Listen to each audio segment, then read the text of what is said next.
है। Last class में हम लोगों ने रासायनिक अभिक्रियाओं के प्रकार के बारे में अध्ययन किया था, जिसमें हम लोगों ने दो अभिक्रिया पढ़ी थी, संयोजन अभिक्रिया और वियोजन अभिक्रिया। दोनों एक दूसरे के अपोजिट थी। इसके लिए हम लोगों ने 3 एग्जाम्पल भी दिए थे। अगर आपने वो वीडियो नहीं देखा है तो आप उसे जरूर देखें। उस वीडियो का लिंक मैं इस वीडियो के डिस्क्रिप्शन में डाल दे रहा हूँ। और यदि आप हमारे चैनल पर नए हैं तो इसे सब्सक्राइब कर लें और साथ में बेल आइकन को भी दबा दें, जिससे मेरे द्वारा दिए गए वीडियोस नोटिफिकेशन के तौर पर सबसे पहले आप तक पहुंच सके। तो आज का जो हमारा टॉपिक है वह है 3rd नंबर, विस्थापन अभिक्रिया मतलब डिस्प्लेसमेंट रिएक्शन। होता क्या है? तो डिस्प्लेसमेंट रिएक्शन नाम से ही पता है कि विस्थापन मतलब ये अपना स्थान छोड़ के दूसरे स्थान पर चला जाना। मतलब विस्थापन का मतलब होता है कि कोई एक वस्तु यहाँ हो और इसको उठा करके अपने स्थान से हटाकर दूसरे स्थान पर भेज दिया जाए, तो हम लोग इसको क्या कहेंगे? विस्थापन अभिक्रिया कहेंगे। मतलब कि जिसमें कोई यौगिक में जो उपस्थित परमाणु या मूलक अपना स्थान छोड़ के दूसरा परमाणु उसकी जगह पे आ जाता है, तो वो अभिक्रिया हमारी कौन सी होती है? विस्थापन अभिक्रिया कहलाती है। तो देखेंगे ऐसी अभिक्रिया, ऐसी रासायनिक अभिक्रिया जिसमें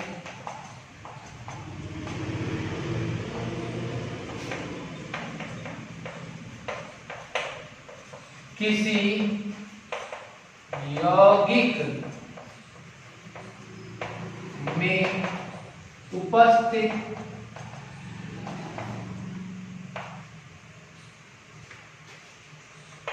परमाणु या आयन या आयन की जगह पे हम लोग मूलक भी कर सकते हैं। आयन या जस्ट लाइक मूलक दोनों सेम होता है। तो ऐसी रासायनिक अभिक्रिया जिसमें किसी यौगिक में उपस्थित परमाणु या आयन का स्थान किसी दूसरे परमाणु द्वारा ले लिया जाता है,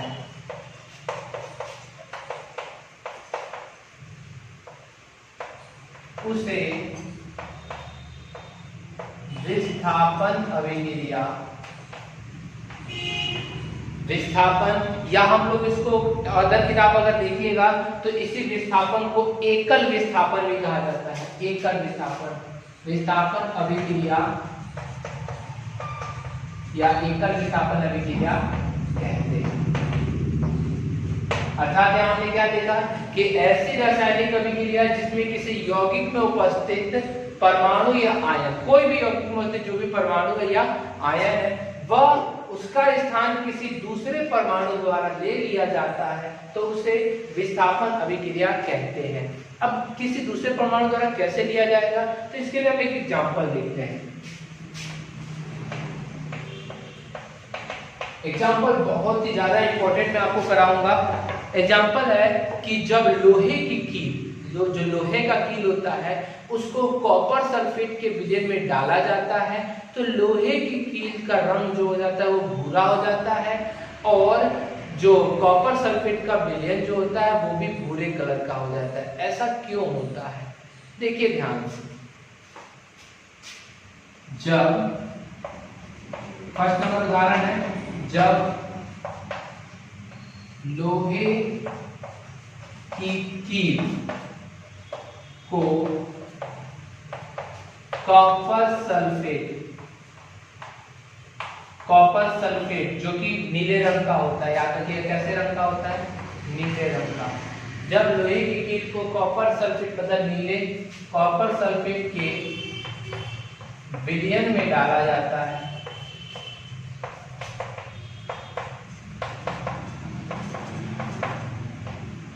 तो लोहा जो होता है वह कॉपर को सल्फेट के विलयन से प्रतिस्थापित कर देता है। तो लोहा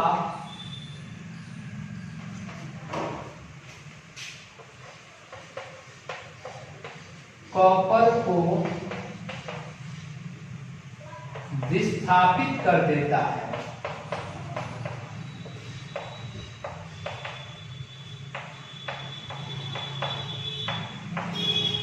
जिससे विलयन का रंग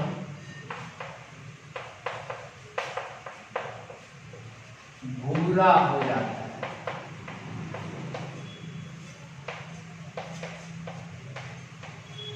अर्थात कैसे हो रहा है ये काम, कैसे हो रहा है, तो जब लोहे की कील मतलब Fe ये किस रूप में है, सॉलिड रूप में है, इसको किस में डाला जा रहा है, कॉपर सल्फेट के विलयन में, कॉपर सल्फेट के विलयन में डाला जाता है। विलयन का मतलब मैंने बताया AQ लिख देना, जहां पे विलयन होगा वहां क्या लिख देना, AQ। जब इसको डाला जाता है इसमें तो क्या होता है, जो लोहा है वह कॉपर को प्रतिस्थापित कर देता है। मतलब विस्थापन मतलब क्या, कि किसी एक परमाणु या का स्थान किसी दूसरे परमाणु द्वारा ले लिया जाता है। मतलब यहाँ जो कॉपर का स्थान है वह कॉपर का स्थान कौन ले लेता है, Fe ले लेता है। मतलब क्या हो जाता है, यहाँ पर कॉपर जो है वो बाहर निकल जाता है और Fe जो होता है वो कॉपर की जगह पे आ जाता है। मतलब कि यहाँ तो CuSO4 है तो CuSO4 की जगह पे क्या आ जाएगा, Fe आ जाएगा। मतलब Cu की जगह पे क्या आ गया, Fe, मतलब FeSO4 बनाता है। और ये Cu जो होता है वो क्या हो जाता है, विलयन से बाहर निकल जाता है। Cu जो होता है वो विलयन से क्या हो जाता है, बाहर निकल जाता है। इसलिए इसका रंग तो कैसा था, नीला था, परंतु इसका रंग कैसा हो जाता है, हरा हो जाता है। सॉरी, हरा, भूरा नहीं, विलयन का रंग कैसा हो जाता है, हरा हो जाता है। ठीक है, तो क्लियर है। फिर से एक बार देखिए, Fe लोहा जो है, लोहे की कील, ये क्या है, लोहा है। लोहे की कील को जब कॉपर सल्फेट के नीले विलयन में डाला जाता है तो लोहे जो होता है वह कॉपर को प्रतिस्थापित कर देता है। मतलब कि क्या बनाता है, फेरस सल्फेट बनाता है और कॉपर को बाहर निकाल दिया। तो विलयन का जो रंग होता है वो कैसा हो जाता है, नीला था पहले, फिर बाद में क्या हो जाता है, हरा हो जाता है। और ये कॉपर सल्फेट कॉपर को जो वो प्रतिस्थापित कर देता है, अर्थात कॉपर को Fe द्वारा प्रतिस्थापित कर दिया जाता है। तो इस अभिक्रिया को हम लोग कौन सी अभिक्रिया कहते हैं, विस्थापन अभिक्रिया कहते हैं, जिसमें एक परमाणु द्वारा दूसरे परमाणु का क्या कर दिया जाता है, प्रतिस्थापन हो जाता है। ठीक है, एक और इसके लिए एग्जांपल हम लोग देखते हैं, बहुत सरल से एग्जांपल देखते हैं। ठीक है, मैं हिंदी नहीं लिख रहा हूँ, डायरेक्ट देखते हैं। जिंक के लिए भी यही काम होता है। जो जिंक होता है, जैसे जिंक प्लस जिंक का ले लीजिए कुछ भी, जैसे जिंक सॉलिड है तो सॉलिड के साथ में H2SO4 वाला उदाहरण ले लेते हैं। इसको भी हम लोगों ने पढ़ा भी है, ये भी हम लोगों ने पीछे पढ़ा है। Zinc plus H2SO4, zinc solid है, H2SO4 क्या है, AQ विलयन। जब इसको आपस में किया जाता है तो क्या होता है, जिंक जो है वो H2 को क्या कर देता है, प्रतिस्थापित कर देता है। मतलब H2 जो गैस है वो इसको बाहर निकाल देगा और जिंक उसकी जगह पे आ जाएगा। मतलब क्या बनाता है, जिंक SO4 बनाता है AQ में, और प्लस क्या बनाता है, H2 गैस बनाता है, जो कि बाहर की तरफ क्या हो जाता है, निकल जाता है। तो इस अभिक्रिया को कौन सी अभिक्रिया कहेंगे, विस्थापन अभिक्रिया कहते हैं। विस्थापन मतलब कि एक परमाणु द्वारा दूसरे परमाणु को क्या कर देना, उसका स्थान ले लेना, क्या कहलाता है, विस्थापन अभिक्रिया कहलाता है। क्लियर है। इसके लिए एक और एग्जांपल हम लोग दे सकते हैं, उदाहरण में एक और एग्जांपल आप लोग लिख सकते हैं। उदाहरण नंबर 3 हम ले सकते हैं, Pb, मतलब कि Pb मतलब सीसा, लेड, CuCl2 के साथ अभिक्रिया करे, मतलब कॉपर क्लोराइड के विलयन से जब अभिक्रिया करता है तो सिंपल है, वह Pb जो होता है वो कॉपर की जगह पे आ जाता है, अर्थात PbCl2 बनाता है। और क्या होता है, जो कॉपर है वो क्या हो जाता है, मुक्त हो जाता है। कॉपर जो सॉलिड रूप में क्या हो जाता है, बाहर, सॉलिड रूप में बाहर निकलेगा तो नीचे की तरफ होगा। सॉलिड वाला कभी भी कहाँ होता है, नीचे। ठोस जो अछेद के रूप में प्राप्त होता है वो कहाँ जाता है, नीचे की तरफ जाता है। ठीक है, तो यहाँ हम लोगों ने देखा एक और एग्जांपल। तो 3 एग्जांपल है, इन तीनों का हिंदी लिख लीजिएगा। इसका तो ये लोहा, ये कॉपर सल्फेट, ये फेरस सल्फेट और ये कॉपर। ये जिंक मतलब जस्ता, ये हो गया हाइड्रोजन सल्फेट, जिंक सल्फेट और हाइड्रोजन। और ये हो गया Pb मतलब लेड, सीसा, कॉपर क्लोराइड, क्यूप्रिक क्लोराइड लिख सकते हैं इसको, क्यूप्रिक क्लोराइड, लेड क्लोराइड और कॉपर। ठीक है, तो ये आप लोग कंप्लीट बना सकते हैं। इसके बाद दो और एग्जांपल आपको उस उदाहरण में से ढूंढना होगा जिसमें एक परमाणु जो है वह दूसरे परमाणु को क्या कर रहा होगा, प्रतिस्थापित कर रहा होगा। तो ऐसा उदाहरण आपको देखना है अपने उस वाले कॉपी में और लिख करके मुझे व्हाट्सएप पर दो और उदाहरण इसका भेजिएगा। तो एक बार मैं फिर से क्लियर कर देता हूँ, विस्थापन अभिक्रिया किसे कहते हैं? तो ऐसी रासायनिक अभिक्रिया जिसमें किसी यौगिक में उपस्थित परमाणु या आयन, किसी भी यौगिक में उपस्थित परमाणु या आयन का स्थान किसी दूसरे परमाणु द्वारा ले लिया जाता है तो उसे विस्थापन अभिक्रिया कहते हैं। मतलब एक परमाणु का स्थान दूसरे परमाणु द्वारा ले लिया गया तो हम लोग क्या कहेंगे, विस्थापन अभिक्रिया कहते हैं। क्लियर है, कोई दिक्कत नहीं है, इसको अच्छी तरह से उतार लीजिए। यहाँ पे आप इसके नीचे हिंदी जरूर लिखिएगा, इसके नीचे आप जिंक लिख दीजिएगा, इसके नीचे जो मैंने हाइड्रोजन सल्फेट बताया है वो लिख दीजिएगा, इसका जिंक सल्फेट लिख दीजिएगा, लिखे रहिएगा तो बेहतर रहेगा। ठीक है, कंप्लीट है। नेक्स्ट अगला देखते हैं। चलिए स्टूडेंट्स, अब हमारा नेक्स्ट टॉपिक है द्विविस्थापन अभिक्रिया, डबल डिस्प्लेसमेंट रिएक्शन। डबल, अभी हम लोगों ने डिस्प्लेसमेंट रिएक्शन पढ़ा था जिसमें हम लोग जाना था कि एक परमाणु दूसरे यौगिक के किसी परमाणु को प्रतिस्थापित कर देता है।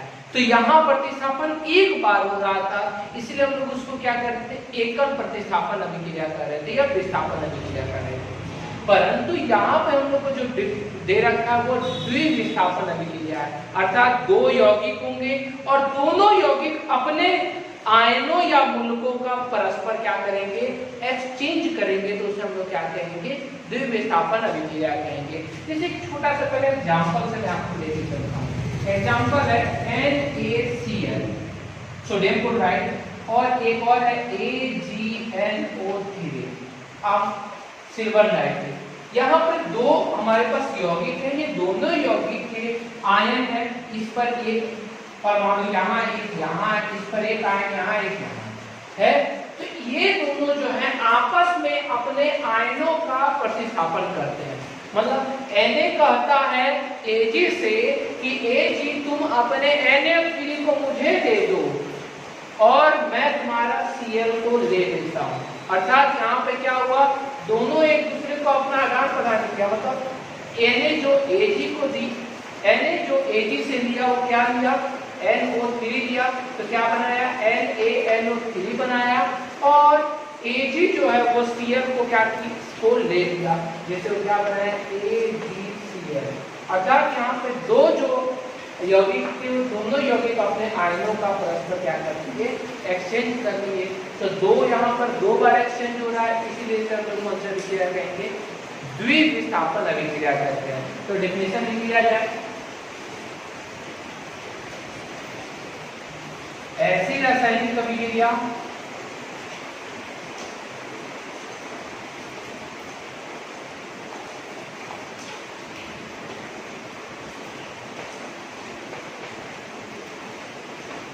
जिसमें दो यौगिक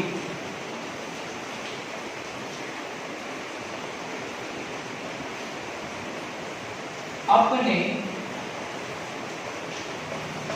आयनों या तो उसको क्या कर सकते हैं, मूलक भी कर सकते हैं, आयनों या मूलकों का परस्पर आदान प्रदान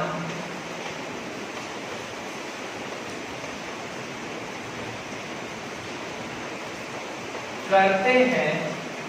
जैसे देखिए ऐसी रासायनिक अभिक्रिया जिसमें दो यौगिक अपने आयनों का परस्पर आदान प्रदान करके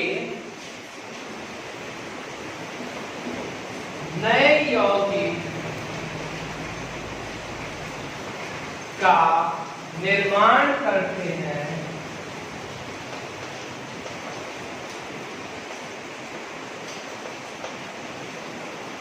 तो इसे द्विविस्थापन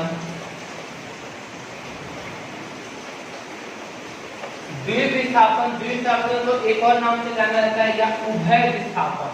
उभय मतलब भी वही होता है डबल, उभय विस्थापन या द्विविस्थापन या उभय विस्थापन अभिक्रिया कहते हैं।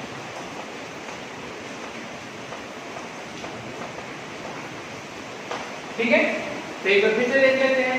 ऐसी रासायनिक अभिक्रिया जिसमें दो यौगिक अपने आयनों का परस्पर आदान प्रदान, जैसे Na Ag को दे दिया, Ag से Na दे दिया, तो आदान प्रदान करके नए यौगिक का निर्माण करते हैं, तो हम लोग क्या कहते हैं, वो द्विविस्थापन अभिक्रिया कहते हैं। जैसे में देखते हैं हम लोग पहला, ठीक है, जैसे का फर्स्ट देखते हैं हम, क्या हो जाएगा, जब NaCl का मतलब सोडियम क्लोराइड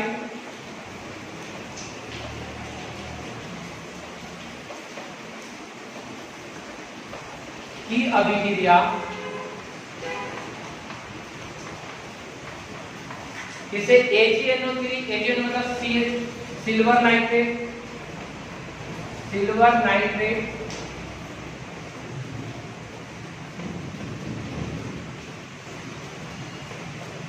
से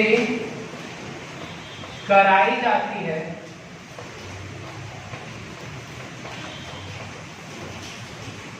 तो क्या बनता है, सोडियम का क्लोराइड सिल्वर के नाइट्रेट से प्रतिस्थापित हो जाता है।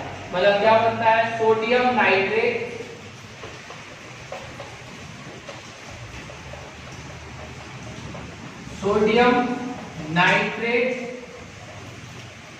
और सोडियम का तो नाइट्रेट के साथ हो गया, सिल्वर क्लोराइड बनता है।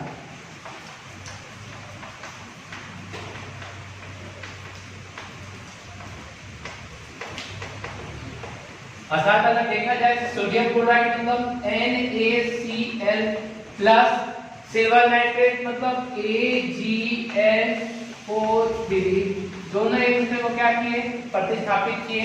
ये क्या है, सॉलिड रूप में होता है, ये क्या होता है, विलयन रूप में होता है। दोनों एक दूसरे को प्रतिस्थापित करके NaNO3 विलयन बनाता है और प्लस AgCl उसके रूप में बाहर निकल जाता है। ठीक है, इस प्रकार से हमने देखा कि जो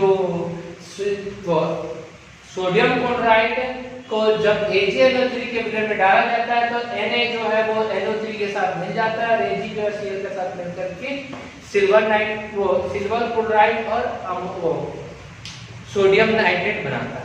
दोनों एक पहला कंप्लीट हुआ। दूसरा नंबर एक और एग्जांपल देखते हैं। दूसरा एग्जांपल है जब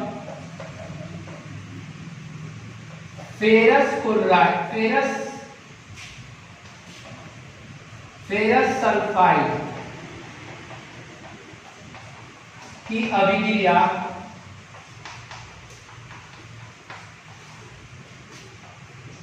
H2SO4 से कराई जाती है, मतलब कि सल्फ्यूरिक अम्ल से कराई जाती है,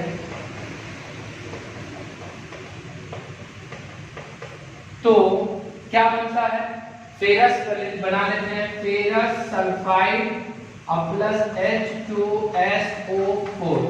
ठीक है, क्या बनेगा, Fe जो है वो SO4 को ले लेगा तो FeSO4 हो जाएगा और जो H है वो किसके साथ में, सल्फाइड के साथ मिलकर क्या बन जाएगा, H2S बनेगा। ठीक है, तो फेरस सल्फेट और क्या बनता है, H2S मतलब हाइड्रोजन सल्फाइड।